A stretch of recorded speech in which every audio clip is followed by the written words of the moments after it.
E aí pessoal, tudo bem? Para você que está buscando comprar uma casa nova, eu vou te dar 5 dicas essenciais para você, o que você tem que observar, coisas que você tem que observar na hora de comprar sua casa, né? Então vamos lá pessoal, você vai comprar sua casa e você quer ter qualidade de vida, você quer morar bem, então eu vou apresentar para vocês 5 dicas. Vamos lá, a primeira dica. A primeira dica é a seguinte, você tem que observar se a fundação da sua casa, ou mais comumente chamado como baldrame, ela foi impermeabilizada. Por que você precisa saber disso? Aqui a gente tem um baldrame, a fundação da casa impermeabilizada. O que seria a fundação da casa? Seria essa parte da casa que entra em direto contato com o solo. E para ela ser impermeabilizada, ela precisa ser passada uma camada de cimento de 15 centímetros mais ou menos de cada lado. E também depois disso, passado uma tinta com base asfáltica, que é essa tinta preta aqui que a gente vê no baldrame, na fundação da casa, para ocorrer a impermeabilização da casa. Por que isso é essencial, pessoal? Porque é o seguinte, se você não fizer isso, o que pode acontecer é que na época das chuvas, quando a terra fica muito úmida, a umidade do solo ela começa a subir pela fundação da casa. E se não tiver impermeabilização, se não tiver corretamente impermeabilizado, corretamente vedado, a umidade ela vai subir pelas paredes. E o que vai acontecer? No rodapé das paredes, na parte de baixo das paredes, vai começar a descolar a tinta, ocorrer a formação de fungos e bolhas, né? Que vão, depois que você comprar a casa, assim, um mês que você morar, vai começar a surgir essas bolhas, ok? E o que acontece é que depois aparece surgimento de fungos, né? E você vai ter um gasto extra, né?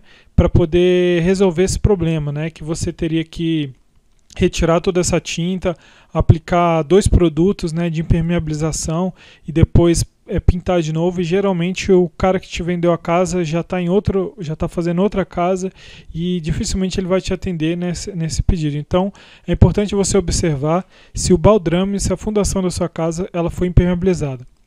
A segunda coisa que você deve observar, pessoal, são goteiras no teto.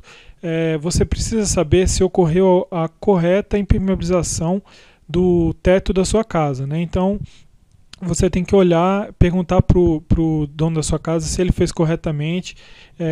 Talvez seria bom você comprar a sua casa quando começa a época das chuvas, para ver se há alguma infiltração, né? Se está chovendo, se está ocorrendo goteiras, né, pessoal? Isso é muito importante, porque depois que você comprou a casa, um mês depois começar as goteiras, dificilmente o cara que te vendeu a casa vai querer resolver esse problema para você. Só depois de muita insistência que ele vai resolver esse problema para você. Então é importante você saber se houve uma correta impermeabilização do teto da sua casa, se foi bem feita, ok, pessoal? Essa é a segunda dica, agora a gente vai para a terceira. A terceira dica, pessoal, é o seguinte: geralmente as casas contêm uma fossa, né? Dificilmente a gente vai encontrar casas com sistema de esgoto e tal, e geralmente elas têm uma fossa séptica, né, pessoal? Uma coisa muito importante é o seguinte, se há um respiro. Não sei se vocês estão vendo aqui em número 3, que eu estou passando aqui com o mouse, ó, escrito respiro. Se há um respiro na fossa séptica da sua casa. Por que você vai precisar de um respiro? Porque a fossa séptica, ela, depois de um tempo, ela começa a liberar maus odores, né? Depois de um tempo que você está usando a casa e tal, ela começa a atividade das bactérias começa a aumentar ali, começa a ficar mais forte. E o que acontece é que esses gases da fermentação da fossa séptica, eles começam a subir, né? E se no canto da sua casa, onde tem, por exemplo, um quarto ali na frente, que fica a fossa séptica logo na frente, se você não tiver um respiro, o que vai acontecer é que esses gases vão começar a subir e vão começar a aparecer um cheiro ruim, um cheiro desagradável perto das janelas da casa onde fica ali a fossa séptica, ok? Então seria bom a casa ter um respiro, ok? Muitas vezes tem casas que não tem respiro e que com o tempo, com a fermentação natural, com os produtos que jogam na fossa, resolve o cheiro, ok? Mas é bom você ficar atento e pedir para que haja a instalação de um respiro. O respiro significa um duto de um cano que vai até o topo da casa, que é para escoar justamente esses gases com um odor fétido, ok? Com um odor ruim, né? Para eles subirem lá para cima da casa e não afetar algumas áreas em torno da casa com mau cheiro, ok? Então é importante você saber se há um respiro, ok, pessoal? Agora a gente vai pela quarta dica, pessoal. Essa aqui é a quarta dica. Você tem que procurar para saber se há infiltração nas janelas. Às vezes você tem na frente das casas modernas tem aquelas janelas grandes e o processo de vedação das janelas foi mal feito, né? O que acontece é que com aquela chuva forte, na época da chuva, aquela chuva com ventania e tal, se tiver uma infiltração ali, se tiver um espaço para a água entrar, a água ela vai entrar pela janela e vai escorrer para dentro da sua casa. Ok, pessoal? Então é importante você saber se a instalação das janelas da sua casa foram bem feitas, estão bem vedadas, para não ocorrer isso, porque depois que você comprar a casa e estiver apresentando esse problema, você falar com o cara que construiu a casa, dificilmente ele vai querer resolver esse problema para você. Ok, pessoal? E agora a gente vai para a quinta dica, né? Quinta e última dica é justamente a poeira, pessoal.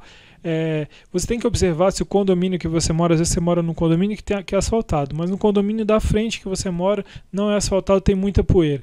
O que acontece é que vai passar carro ali todo dia, principalmente na época das secas, e vai soltar muita poeira. E a poeira ela vai viajar, vai até a sua residência ou até a área externa da sua casa, deixando tudo na área externa com a camada grossa de poeira que todo dia você vai ter que passar um pano, né? Então isso é muito importante você ficar atento ou escolher uma área melhor do seu condomínio, um lote melhor do seu condomínio, que não dá de frente para outro condomínio que tem muita poeira, ou pedir para o síndico asfaltar a rua onde você está morando, para poder você não ter problema com a poeira, porque realmente todo dia a poeira subindo lá, você vai ter que limpar todo dia lá a área externa, a mesinha lá externa da sua casa, onde fica a churrasqueira, você vai ter que passar um pano todo dia, por quê? Por causa da poeira, pessoal. Então é muito importante você ficar atento a isso também.